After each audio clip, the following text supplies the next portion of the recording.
Dear students,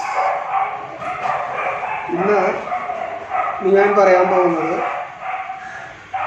June 2009 question പേപ്പറാണ്. Question paper എന്ന് പറഞ്ഞാൽ നിങ്ങൾക്കറിയാം, ബേസിക് ഇലക്ട്രിക്കൽ ആൻഡ് ഇലക്ട്രോണിക്സ്. അതിലെ ക്വസ്റ്റ്യൻ പേപ്പർ ആൻസർ ചെയ്യുന്നതിനെ സംബന്ധിച്ചത്.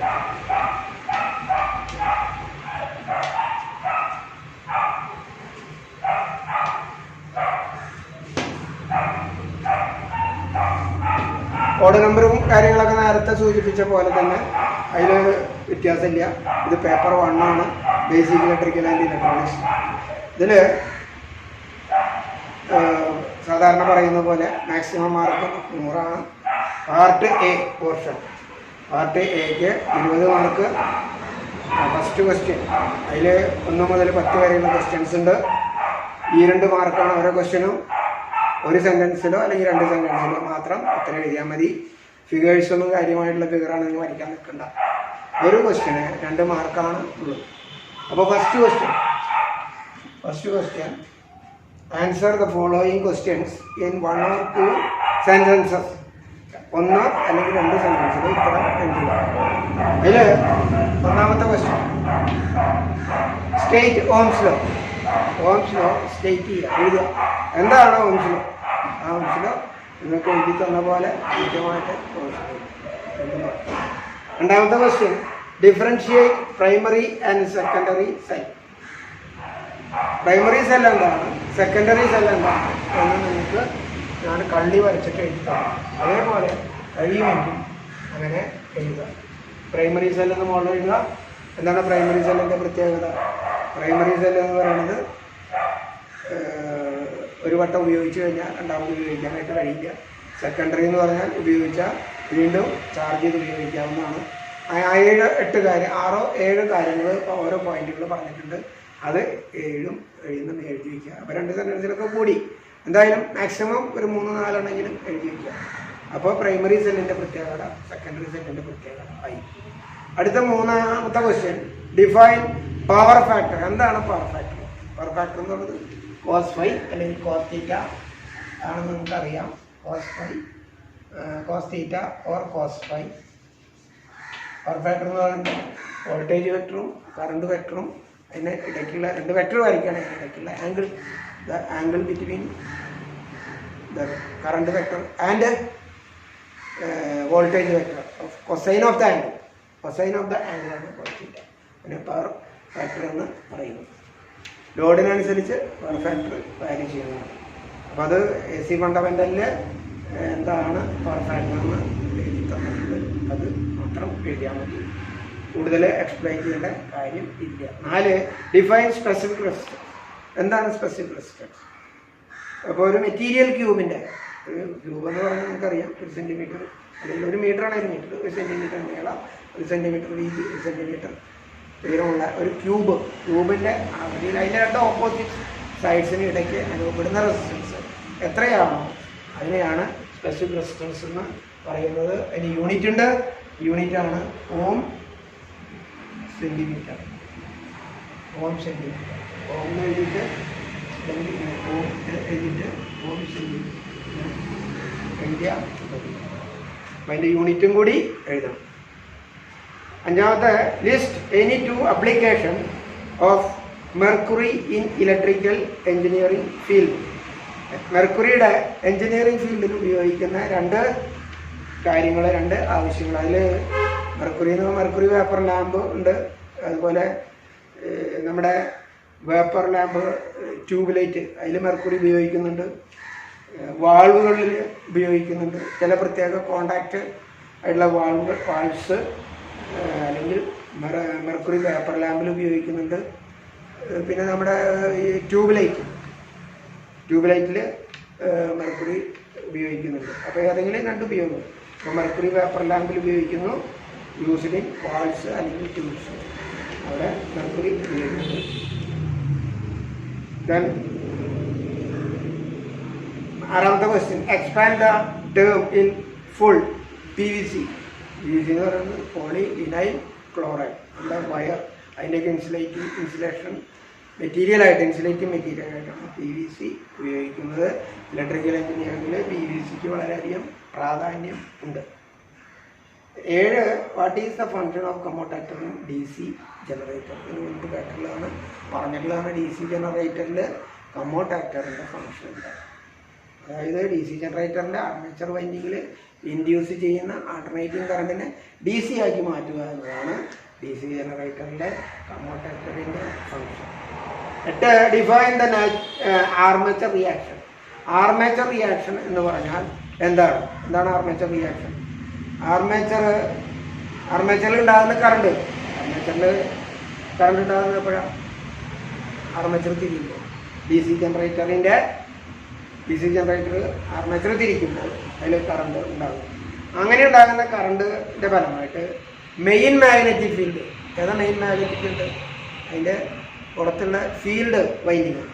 ആ മെയിൻ മാഗ്നറ്റിക് ഫീൽഡ് ഒരു വേരിയേഷൻ ഉണ്ടാകും, ഒരു വ്യതിയാനം ഉണ്ടാകും. ആ വ്യതിയാനം കാരണം കൊണ്ട് ഉണ്ടാകുന്ന ചില വിഷയങ്ങളുണ്ട്. അതിൻ്റെ 2 പ്രധാനപ്പെട്ട ഘടകങ്ങളാണ് ഡിമാഗ്നറ്റൈസിങ് എഫക്റ്റ്, ക്രോസ് മാഗ്നറ്റിക് എഫക്റ്റ്. ഈ 2 എഫക്റ്റുകളും ആർമേച്ചർ റിയാക്ഷൻ്റെ ഫലമായിട്ട് ഉണ്ടാകുന്നതാണ്. അത് എഴുതി തന്നിട്ട് നോക്കുക, അത് കൃത്യമായിട്ട് മനസ്സിലാക്കിയിട്ട് എഴുതി പഠിച്ചിട്ട് എഴുതാം. 9ാമത്തെ question, what are the stray losses? Poses എന്നാണ് ക്വസ്റ്റ്യൻ പേപ്പറിലുള്ളത്, പോസസ് അല്ല, ലോസസ് എന്ന് പറഞ്ഞാൽ നഷ്ടങ്ങൾ in DC machine. Stray losses എന്ന് പറഞ്ഞാൽ കോൺസ്റ്റന്റ് ലോസസ് ആണ്. അതായത് അതിൻ്റെ സ്റ്റേറ്റർ എന്ന് പറഞ്ഞാൽ യോക്കിൽ, അതുപോലെ ആർമേച്ചർ കോറിൽ ഒക്കെ വരുന്ന സ്ട്രേ ലോസസ്, അതിൽ ഉണ്ടാകുന്ന ലോസസ്. അതുപോലെ ബെയറിങ് തിരിയുമ്പോൾ ഉണ്ടാകുന്ന ലോസസ്, അത് ബെയറിങ് ലോസസ് ആയിട്ട് കണക്കാക്കും. ഇത് സ്ട്രേ എന്ന് പറയുന്നത് അത് കോൺസ്റ്റന്റ് ലോസസ് ആണ്. ലോഡ് കൂടിയാലും കുറഞ്ഞാലും സ്ട്രേ ലോസസിന് വ്യത്യാസം വരുന്നില്ല. അതിൽ എന്താണ് സ്ട്രേ ലോസസ്? DC മെഷീനിലെ സ്ട്രേ ലോസസ് എന്ന് പറഞ്ഞാൽ അതിൻ്റെ പുറത്തുള്ള ബോഡി, അതുപോലെ ആർമേച്ചറും അങ്ങനെയുള്ള മെറ്റീരിയലിൽ വരുന്ന ലോസസ് എന്താണോ അതിനെയാണ് stray losses of DC machine എന്ന് പറയുന്നത്. Define the transformation ratio. കഴിഞ്ഞ ക്വസ്റ്റ്യൻ പേപ്പറിലും സെയിം ക്വസ്റ്റ്യൻ ചോദിച്ചിട്ടുണ്ടായിരുന്നു. ട്രാൻസ്ഫോർമേഷൻ റേഷ്യോ E2/E1 സമം N2/N1 സമം I1/I2. This is transformation ratio. ഇതിനെയാണ് ട്രാൻസ്ഫോർമേഷൻ റേഷ്യോ. E2 എന്നത് സെക്കൻഡറിയിൽ ഇൻഡ്യൂസ് ചെയ്യുന്ന EMF, ഇത് പ്രൈമറിയിൽ ഇൻഡ്യൂസ് ചെയ്യുന്ന EMF.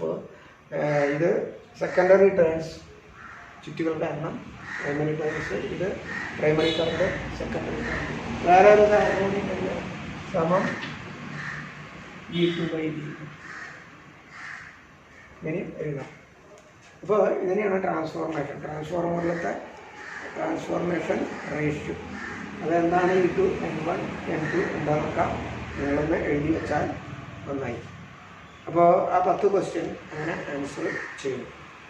Part B 80 mark. അതിൽ 5 ക്വസ്റ്റ്യൻ ആൻസർ ചെയ്യാനാണ് പറഞ്ഞിട്ടുള്ളത്. സാധാരണ പറയുന്നത് പോലെ തന്നെ സെക്കൻഡ് ക്വസ്റ്റ്യനിൽ A part state and explain Kirchhoff voltage law. കിർച്ചോഫിൻ്റെ വോൾട്ടേജ് ലോ മാത്രമേ എഴുതാനാണ് പറഞ്ഞത്. ചിലപ്പോൾ ഇതിന് മുമ്പുള്ള ക്വസ്റ്റ്യൻ പേപ്പറിൽ എഴുതുന്ന ക്വസ്റ്റ്യൻ പേപ്പറിൽ കിർച്ചോഫ് ലോ മുഴുവനായിട്ട് എഴുതാൻ പറഞ്ഞില്ല. അപ്പോൾ കറണ്ട് ലോ എഴുതണം, വോൾട്ടേജ് ലോ അല്ലെങ്കിൽ മെഷ് ലോ തന്നെയാണ് വോൾട്ടേജ് ലോ. ഇതിൽ കറണ്ട് ലോനെ കുറിച്ച് ചോദിച്ചിട്ടില്ല, ഇതിൽ വോൾട്ടേജ് ലോ മാത്രം എഴുതുക. ഇതിൻ്റെ പടം ഉണ്ട്, പടം വരയ്ക്കുക, അതിന് സ്റ്റേറ്റ്മെൻറ്റ് എഴുതുക. സ്റ്റേറ്റ് ചെയ്യാനായിട്ട് എഴുതാനായിട്ട് പറഞ്ഞിട്ടുണ്ട്. അതുപോലെ അത് നിങ്ങൾക്ക് എഴുതി തന്ന പോലെ അത് എഴുതണം.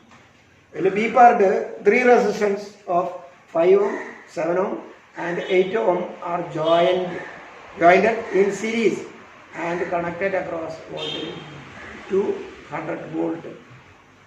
അപ്പോൾ 3 റെസിസ്റ്ററുകൾ 5 ohmൻ്റെ, 7 ohmൻ്റെ, 8 ohmൻ്റെ സീരീസായിട്ട് കണക്ട് ചെയ്തു. അങ്ങനെ കണക്ട് ചെയ്തിട്ട് എന്താ ചെയ്യുക? 3 റെസിസ്റ്റൻസ്, ഒരു വോൾട്ടേജ് അപ്ലൈ ചെയ്യണം. അത് തന്നിട്ടുണ്ട്.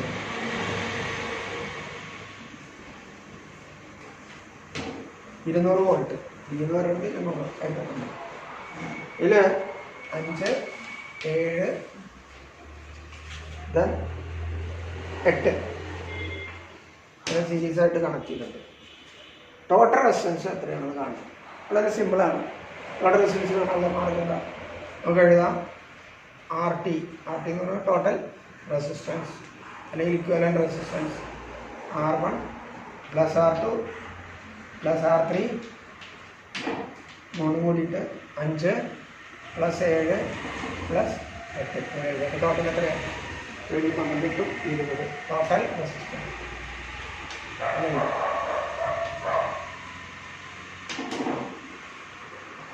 RT is equal to 20. ഒരു ആൻസർ. വളരെ സിമ്പിൾ. ദെൻ രണ്ടാമത് ടോട്ടൽ കറണ്ട്. വോൾട്ടേജ് അറിയാം, റെസിസ്റ്റൻസ് അറിയാം. അപ്പോൾ കറണ്ട്, ടോട്ടൽ കറണ്ട് എന്ന് പറഞ്ഞാൽ ഒരു കറണ്ട് ഉള്ളതുള്ളൂ. Current I is equal to V/R. V എന്ന് പറയുന്നത് എത്രയാണ്? 200 ഡിവൈഡഡ് ബൈ R എത്രയാണ്? 20. ഇപ്പോൾ എത്രയാണ്? 10 ampere. I is equal to രണ്ടാമത്തെ. Then voltage across each resistor. ഇതിൽ ഒഴുകുന്ന കറണ്ട് എല്ലായിടത്തും ഈക്വലാണ്, കാരണം സീരീസ് കണക്ഷനാണ്. ഇവിടെയും 10 ഇവിടെയും 10 ഇവിടെയും 10 എല്ലായിടത്തും 10 ആംപിയറാണ് സീരീസ് ആയിരുന്നത്. അപ്പോൾ വോൾട്ടേജ് അക്രോസ് 5 ഓം റെസിസ്റ്റർ അങ്ങനെ എഴുതണം. വോൾട്ടേജ് അക്രോസ് 5 ഓം റെസിസ്റ്റർ അങ്ങനെ എഴുതാം. സമം എത്രയാണ്? 10 × 5 അപ്പോൾ 50 കിട്ടാം വോൾട്ടേജ്. അതേപോലെ 7 ഓം റെസിസ്റ്റർ 10 × 7 70. അതുപോലെ വോൾട്ടേജ് അക്രോസ് 8 ഓം റെസിസ്റ്റർ 8 × 10 അല്ലെങ്കിൽ 10 × 8 80. അപ്പോൾ 80 70 20. ഇത് 200 വോൾട്ട് കിട്ടുന്നുണ്ടോ നമുക്ക്? അത് കിട്ടുകയാണെങ്കിൽ ഓക്കെ. Calculation correct. വളരെ സിമ്പിളാണ്. വെറുതെ കൂട്ടുക, 8 മൾട്ടിപ്ലൈ ചെയ്ത് ഇടുക. 8 മാർക്ക് ഫുൾ മാർക്കായിട്ട് നമുക്ക് കിട്ടും.